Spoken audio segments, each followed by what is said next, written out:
All right, welcome to the Janus Project. This week, we are talking about Love Thy Body. Now, the book, which is written by Nancy Pearcey, she writes material for the Discovery Institute. She's written a few other books and articles and things like that. She's a Christian, so as you study out her material, she is going to come at it from that point of view. She is going to present the historical contexts. She's going to present some of what bioethicists have to say. And so the first topic I want to get into that Love Thy Body deals with is this idea that our culture is growing larger and larger in this mindset that what you think is different than what you are. All right, and I wanted to unpack this idea. She will call this Cartesian dualism, and she'll dig into Descartes and all of that, and you can get into all that if you really want to. It is an important study. It is a very pertinent study, I believe. But for the sake of discussing the book over the next few sections as we discuss parts of her stuff, I do want to downplay the Cartesian dualism, and I'll summarize it like this. The idea of modern mindset is this: what I think is more important than what my body is. Let me give you a perfect example. The science behind man and woman. Okay, you've got the XX chromosome, you got the XY chromosome. Almost all humans can be boiled down into one of those two. There is a weird, so let me put it this way. If you have the XY chromosome, you are almost always going to have male genitalia. If you have the XX chromosome, with very, very, very few exceptions, you're going to have female genitalia. And so throughout history, and even in our legal connections, the idea of gender and sex have been pretty tied in because genetically speaking, you're a male, physically you're a male, you're expected to act like a male. Genetically you're a female, physically you're a female, therefore you're expected to act like a female. There's a guy who does a lot of work with how to teach certain genders, and he will dig into this idea and he'll say there's even a difference in how men learn, there's a difference in how men act. They've done psychological studies where they've watched little kids on the playground, and they've noticed that little boys tend to act a certain way and little girls tend to act a certain way. And of course, there's always going to be somewhat of an overlap. You know, you're going to have those little boys who play with a dollhouse and the little girls who play with rockets, to quote an old Lego article. But the general stereotypes do tend to hold true. All right, if you're genetically a certain way, your genotype will state it, and then your phenotype will mirror what your genotype has, if you want to look at it that way. What we have in our culture today is you have people who've gotten it into their mind that they are not what their body says they are. And so my body is very clearly, the facial hair alone, I guess you could say, my body is very, very clearly male. All right. Genetically, physically, all of those different words you want to look at, I am male. Now, what our culture has tried to do as of late is they've tried to divorce this idea of sex and gender to say, some even go so far as to say sex doesn't exist, but they say that there are all these different genders, and they're almost treating gender like it means gender role. And if that truly was the way that they were treating it, I think I could get on board and say, yeah, there are tons of gender roles. There's stay-at-home dads, and there's go-to-work moms, and there's stay-at-home moms and go-to-work dads, and there's people who, there's all sorts of varieties of just that idea of how to raise kids. That's not what we're talking about, though. When you say that there are a million genders or innumerable a number of genders, we're not actually talking gender roles. That's what they want you to think. But the truth is, genetically speaking, with a very, very small exception, you have males and you have females, and there is a very, very small percentage. I believe it's less than 1%. I think it's 0.03, or it's super small. There is a very, very small percentage that are actually what we call intersex. And what that means is, on a physiological level, it is hard to tell whether they were male or female. I won't get into all the details of how that becomes complicated, but let's just say, I'll put it this way. When my boys were born, it was very obvious that they were boys, okay? It wasn't a surprise to see the naked little baby come out, and you look at it and you go, that's a naked boy, I can tell. Okay? there are times where someone comes out and it is hard to tell whether they are a boy or a girl. And so the doctor really is going to have to make a choice, and they make the best choice they can. And so there is a rare situation where there is a gender assigned at birth that may not necessarily actually be that person's gender. So Love Thy Body actually gets into that situation where there are some stories of people who were born intersex, which means it wasn't clear whether they were male or female. They grew up and they decided they weren't the gender that had been assigned to them. And that's not what we're talking about. Okay? That is a medical condition. That is a call that a doctor made that didn't turn out to be the right call. Because again, chemically speaking, there is a difference between a male and a female. All right. There is so much testosterone pumped through a little boy's body, like in those first few months after he's born, and it tapers off, but then it comes back after he's, in his puberty years. And so there is a marked difference between a boy and a girl. Their brains work different. The testosterone, boys are designed to be bathed in testosterone. Girls are designed not to be. And that's why this whole idea of hormone treatment it's such a dangerous idea that hasn't been tested well. And so what we are talking about when we talk about people who want to change their gender or who don't think they are the gender they were quote unquote assigned at birth, we actually are not talking about the rare instance of what they call intersex. Like I said, intersex is the idea of we could not tell at birth. We could not make a clear distinction whether you were male or female. It basically is the equivalent of a birth defect. Okay? Um, Not saying they're not humans, nothing like that. I mean, just as if someone were born with 12 fingers instead of 10 or 8 fingers or whatever. I've heard of people who are born with one eye. That doesn't mean they're less human. Okay? We look at it and we say it's a birth defect. And that birth defect affects the genitalia as well. So we're not shocked by this. We're not blown out of the water by this. It happens, and I think we need to lovingly help people along. But what we've got in this culture is people seem to take the mindset that since there are such a thing as intersex people, we can then take anyone, even those who were clearly born male or clearly born female, and we can say, oh, your gender was just assigned at birth. That's not the case. Your gender was recognized at birth.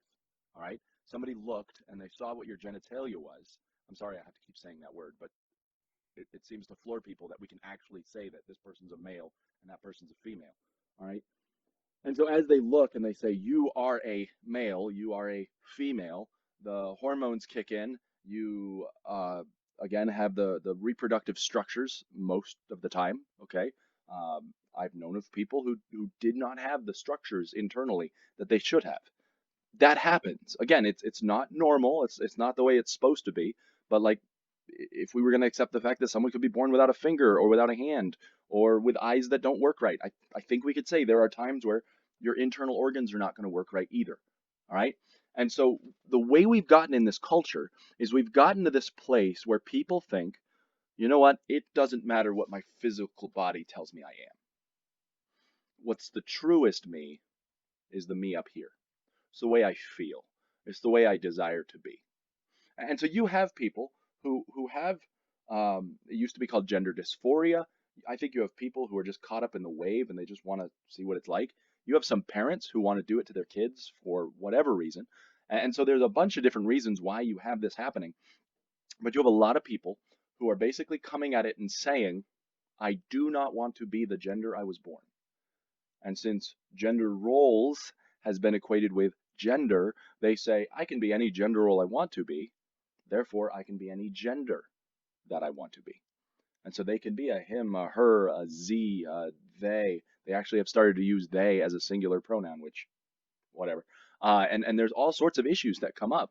And in fact, it is this issue right here that actually catapulted Jordan Peterson to fame, because it was getting to the point in his university where it was going to become not necessarily a crime. I mean, it was going that direction. I think it went there. I don't know. But it was going to potentially become a crime if you misgendered someone. So let's say I look completely male and I come in and I say, I want you to refer to me as female. And Jordan Peterson said, I'm not going to be forced by law to call you something that I don't agree with. And I mean, there was this huge uproar, a very famous interview with Kathy Newman, all sorts of issues that went along with that. And it was basically him saying, listen, I'm not going to be required by law to call people something that they aren't. the Western law system has never required you to use certain language. It's told you you can't use abusive language, but it's never required you to use these terms or be in trouble. And so as we've watched our culture has gotten to the point where they have told you, if you do not use my preferred pronouns, which you go on Twitter bios and you will see people putting their preferred pronouns on there, and it is rude to misgender people. So I look completely masculine. But if you walked up and you said, "Hey, sir, I have a question," and I'm like, "Excuse me, how dare you? I'm a man. You misgendered me." I mean, how were you supposed to know? All right. And regrettably, Canadian law is a little bit more lax than American law on this. And there's even a transgender person who will bash Canadian law because this transgender person actually went through the work to transition from a male to female. If you look at them, they look very female. All right. But they've actually bashed Canada because in Canada, you fill out the paperwork, and if I go to the court and I fill out the paperwork and I say I am now wanting to be female, I can then start using the female bathroom. And there was this guy by the name, I think Jonathan Yaniv, he's called Jessica Yaniv now. He went into the girls' bathroom looking very masculine because he had just gotten his papers done that day, and he's taking pictures in the women's bathroom of him in the women's bathroom. Very creepy stuff, very inappropriate stuff, and his Twitter would go on with a lot of inappropriate stuff. But one very well-known transgender individual was bashing that because that was grossly inappropriate. But that is where our culture has gotten, where it's just a matter of going to the courts, getting a piece of paper swapped over, and now you're a different gender than you were born. And people have gotten to the point, the CDC has it right now in some of their COVID guidelines, that they say pregnant persons because they're afraid to say pregnant women. Because again, if I am a woman who has transitioned to become a man, and then I have sex with someone who they could have transitioned to become a woman, again, it's still a male having sex with a woman.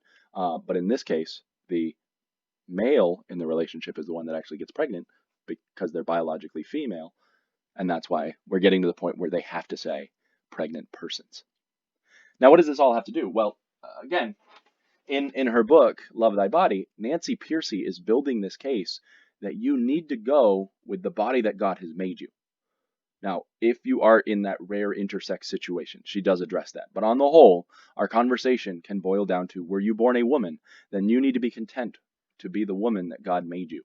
Are you a man? Then you need to be content with the man that God made you to be. You need to love your body. Now, that's just the first thing. I mean, that's not even the first point she gets at in the book. But what's happened is our culture has gotten to the point where they believe if my mind tells me otherwise, my mind is more real than my body. So if I feel like a woman today, then that's okay. I can identify as she, her, hers. It is a level of insanity that our culture has reached.